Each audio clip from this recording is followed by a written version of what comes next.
Before the cartels became household names, Harlem had its own boardroom. Not marble tables, not glass towers, not quarterly reports. But make no mistake, in the 1970s, Leroy Nicky Barnes helped turn the heroin trade into something that looked less like a street hustle and more like a corporation. 7 men, 1 market, shared suppliers, rules, discipline, dispute resolution. They called it the Council. And for a while, it worked. Barnes didn't invent the drug game in Harlem, but he understood something most street dealers missed. Chaos was expensive. Turf wars brought bodies. Bodies brought police. Police brought federal attention. So Barnes studied the organizations that had already mastered criminal efficiency, the Italian Mafia. The lesson was simple. Don't just sell, structure. Instead of every crew fighting over corners, the council pooled power. Members could buy in bulk, divide territory, stabilize prices, and settle disagreements before they turned into shootings. It was criminal, destructive, and deadly to the community. But from a business standpoint, it was brutally efficient. Harlem became one of the most powerful heroin markets in America, and Barnes sat near the center of it all.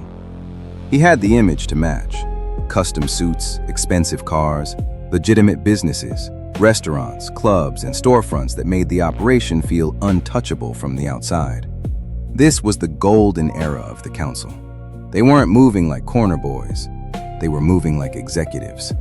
When disputes came up, the council could act like a criminal court. Problems were discussed. Debts were handled. Violence was not always the first answer, because violence was bad for business.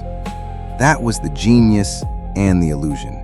Because no matter how polished the boardroom looked, the foundation was still heroin, fear, addiction, and money that could not stay clean. Then Nicky Barnes made the mistake that changed everything. He believed his own nickname, Mr. Untouchable. On June 5, 1977, the New York Times Magazine ran a cover story with Barnes standing there, almost daring the government to come for him. And they did.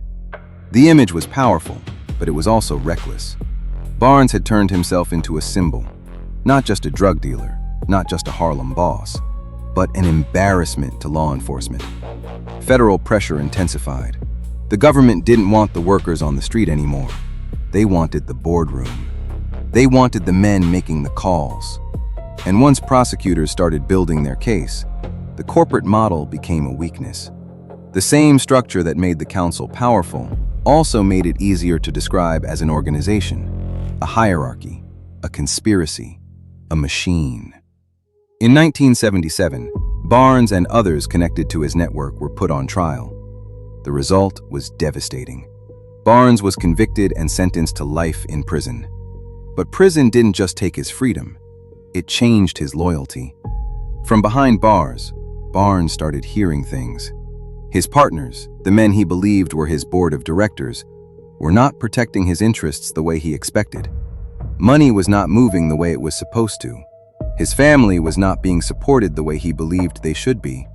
And then came the personal betrayal. Barnes would later say that one of the deepest cuts was discovering that people close to him had crossed lines he could not forgive. That was the moment the chairman turned on the company. Nicky Barnes became a government informant. The man who helped build the council began helping dismantle it. For Harlem, the consequences were brutal.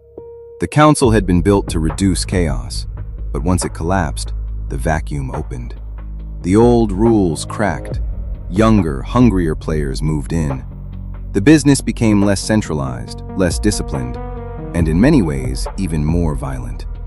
That is the final irony of the council. It was created to make organized crime more stable.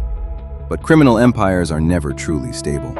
They depend on loyalty from people trained to value survival. They depend on silence from people facing life sentences. They depend on trust in a world where betrayal is often the only exit.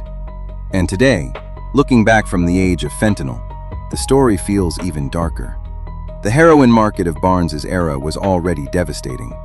But modern drug markets are more fragmented, more synthetic, and more lethal. There is no single boardroom, no central council, No chairman who can control the product or the violence. Just a decentralized machine that keeps feeding itself. The council looked like a corporation, but its ending was pure street tragedy. Some members went to prison, some were killed, some disappeared into history. Barnes himself escaped the life sentence by cooperating, entered witness protection, and lived under a new identity before his death years later. So what was the council?